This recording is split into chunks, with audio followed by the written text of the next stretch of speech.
Samyogi. Today is September 20th, 2025.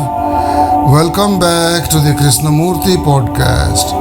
This is episode 56 and we are on the fourth talk at Ulm, Holland in 1933. Let's look at another question and the answer given to the question by J. Krishnamurti.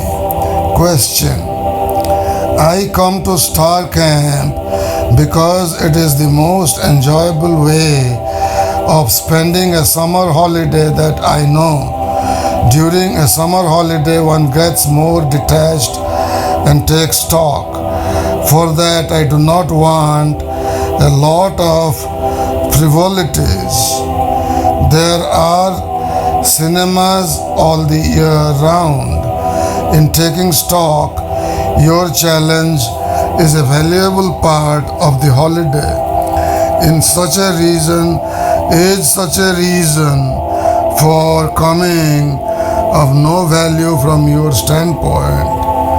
So, this is the question. In taking stock, your challenge is a valuable part of the holiday. Is such a reason for coming of no value from your standpoint. So he is saying during a summer holiday one gets more detached and takes stock. For that I do not want a lot of frivolities. There are cinemas all the year round. Okay, so Krishnamurti's answer is as follows. First of all, before I answer that question, let me say that when I smile, I am not laughing at the questioner because humor is quite impersonal. It has nothing to do with you and me.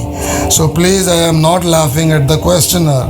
When the audience laughs, I am sure it is the same thing. They are not laughing at the questioner. The question implied that only during a certain part of the year you can take stock, not at other times. During these holidays at the Star Camp, you have time and leisure, and my challenge helps you to take stock. It is like setting aside 1 hour of the day to meditate. The rest of the day there is no time. That is, your circumstances don't allow you to take stock the rest of the year.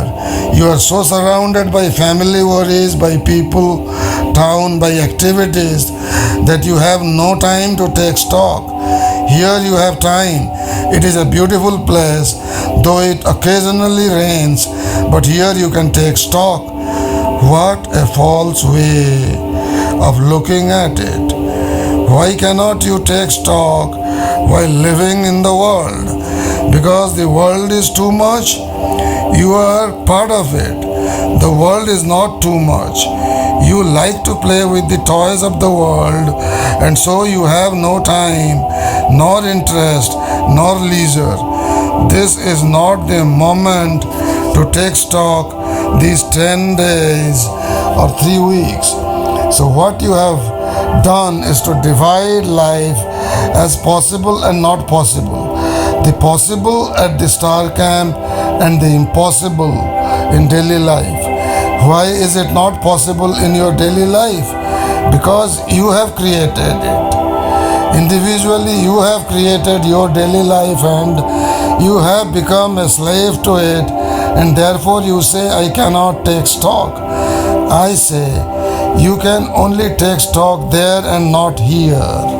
Here you are stimulated by me. That is naturally a false sensation. This has been going on every year. Please don't think I am harsh. On the contrary, if you were alive in your circumstances, you would break the circumstances and take stock in them. Now you don't want to break the circumstances, and therefore you come here to find out, keeping the circumstances the whole time and at the same time trying to arrive at truth. Again, let's look at this sentence. Now you don't want to break the circumstances, and therefore you come here to find out, keeping the circumstances the whole time and at the same time trying to arrive at truth. You can't do it. It is like a man that is having a lovely holiday in summertime. He sees mountains, tranquil lakes, and goes back to the beastly office. He hates it, but his mind is continually going back to that loveliness of the summer. Why not break the office routine? Why not recreate afresh, anew, instead of all the time having a double life? Don't give false reasons of responsibility and don't say, I cannot because of my mother and so on. The circumstances have been created by you through fear. You can only recreate them yourself and no one else can. Again, the circumstances have been created by you through fear. You can only recreate them yourself and no one else can. That is what happens with the man who has summer holidays. He goes back to the daily surroundings and thereby he gradually destroys his sensitiveness.